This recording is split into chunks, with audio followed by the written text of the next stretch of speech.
Yo, what's going on, people? Today's video we'll be talking about what is new and what's changing on the TTS that's going to be coming out in the next season. Should have had this video out last week, but there was a hurricane, bunch of bad weather, so I couldn't really record.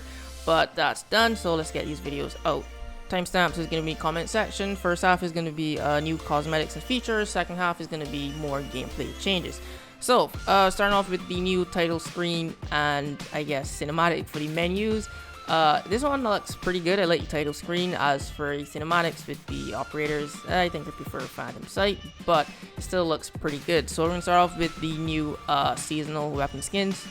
So the first weapon skin here is called the Eternal Sun. Not really much going on. It kind of looks all metallic, and there's some engravings at the front, but towards the top of the gun on the back, it kind of has this, what's it called, Aztec looking design to it.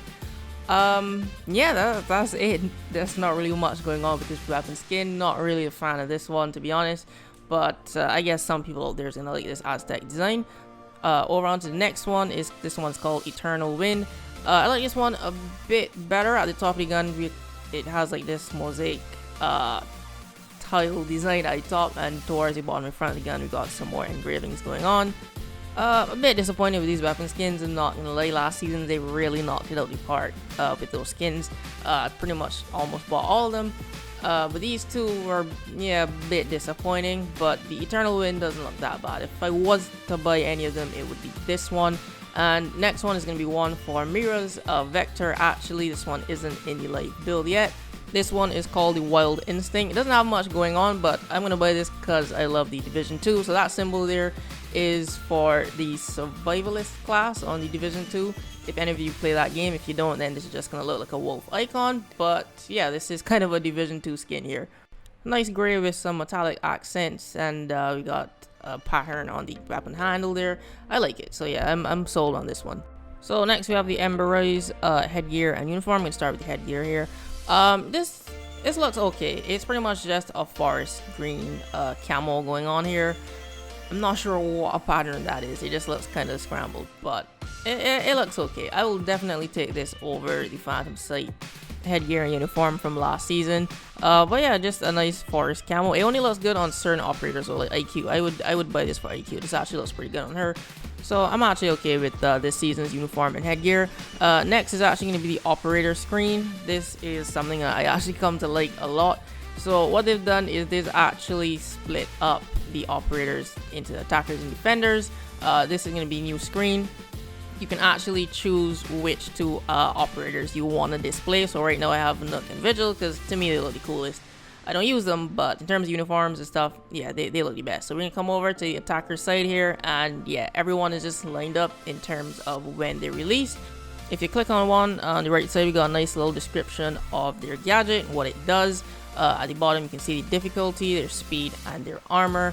And they've actually added a feature where you can actually scroll left and right between the operators instead of having to go back to the main operator menu and then selecting another operator. That's a much faster way of browsing, so that is a huge upgrade.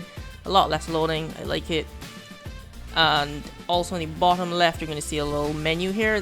This is how you pick which operator you want to showcase. So if you have one with an elite skin that you want to see all the time, or your favorite operator, you just select this option, and when you go back to the operator screen, they're going to be there on display. And if you actually click their name, it takes you right to their page where you can select the loadout and customization and all that. So if you have an operator you have a bunch of customizations for, and you're custom, you know, just switching around their loadout and stuff, click their name and you get to skip a few steps. So I really like this change to the operator screen. It looks better and it is a lot faster. So that's it for the customization side of things. They didn't put in the story yet, so that's all I have for right now. We're gonna go over into the gameplay changes. I didn't show this, but the first thing is they actually took the suicide bombers out of Terrace Hunt. So for those of you that like to warm up in Terrace Hunt, which I think is pretty much everyone, you don't have to worry about the suicide bombers anymore. And also the rooms filled with C4 and barbed wire, they also took those out. So Terrace Hunt is a much better experience as for right now. So I'm going to start with the new SMG changes. What's funny is I actually started playing Smoke before the TTS went live, and then when I used him on the TTS, it felt a lot easier to use him. And then I was reading everyone saying the SMGs got buffed. The SMGs didn't get buffed. I did some testing. The recoil is pretty much the same, but what changed was how the sights react to recoil now. So on the left side is going to be live version, right side is going to be the TTS. So same recoil patterns and everything, I'm using the same attachments, but all that changed is the sights. They are a lot less jittery and they don't shake as much and they don't kick back as much. Tested this with all the SMGs and it's like this all across the board. So for right now, this is the SMG 11. Tested it with the Bearing 9 and the SMG 12. And yeah, SMGs are a bit easier to use now. The recoil is still the same, but in terms of actually shooting people, it's, you know, these sights aren't as violent. They don't go all over the place. So there's a nice quality of life change to get people back using SMGs. Well, I wasn't using them because I know I couldn't hit shit if these sights were going all over the place like that. But yeah, so that's the difference between the SMGs now. Fuse also got a nice little buff. He can actually deploy his cluster charge a little bit faster. I think it's like 0.2 seconds faster. And it actually makes a little bit of a difference because you can actually hear when he takes so long to put this on a barricade. You can normally shoot it off or kill him in the process. So it's a little bit faster. I think for those Fuse mains out there, this might keep you alive. And defenders just gonna have to react a little bit faster if they want to shoot the cluster charge.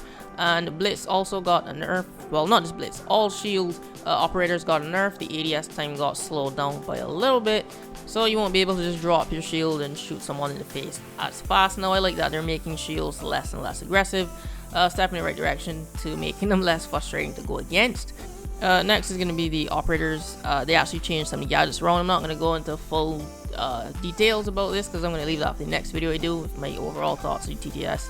But I'm still going to mention it. So the secondary gadgets got changed around. So Smoke, his impacts have been replaced with a deployable shield. Rook, his deployable shield is now replaced with barbed wire. Jaeger, his deployable shield has been replaced with a bulletproof camera. Frost, her barbed wire has been replaced with the deployable shield. Mira, her shield is replaced with barbed wire. Legion, his shield been replaced with another bulletproof camera. Maestro, his shield has been replaced with impact grenades. Warden, impact grenades replaced with deployable shield. Dokkaebi, her stun grenades have been replaced with frags. Glaz, Claymore replaced with frags. And Nook, her stuns have been replaced with a Claymore. And the last thing I'm going to talk about here is the M417 actually got some more bullets added to the clip. So this is now on par with the other DMRs in the game. And this is a huge thing. The Twitch and Lion has the M417. I know I'm alone here, but I actually prefer to use the M417 over Twitch's F2 and Lion's Vector. I know, I know, I'm pretty much alone in that camp. But this is a good change for a number of reasons, because before I think it only had 14 bullets or 15, somewhere around there, and now it's up to 20, which now makes this, I would say, the second best DMR in the game. So this is how it stacks up against all the other DMRs in the game. Glaz obviously has the best DMR in terms of damage, but I would say the overall best DMR is this one, in my opinion. It is in line with Bucks in terms of damage, but you can actually put a foregrip on it, which you can't do with Bucks, so that kind of helps with your recoil control. So that's why I say this would pass Bucks DMR. Also, rate of fire is pretty good. Yeah, Glaz has the highest damage, but his DMR shoots a little bit slow. So yeah, I would think this is now the best DMR in the game. You can leave your thoughts on that, but yeah, that's gonna be the end of this video. If you found this helpful, you can leave a like, share it around, comment down below what are your thoughts on some of these new changes, and also who do you think has the best DMR in the game.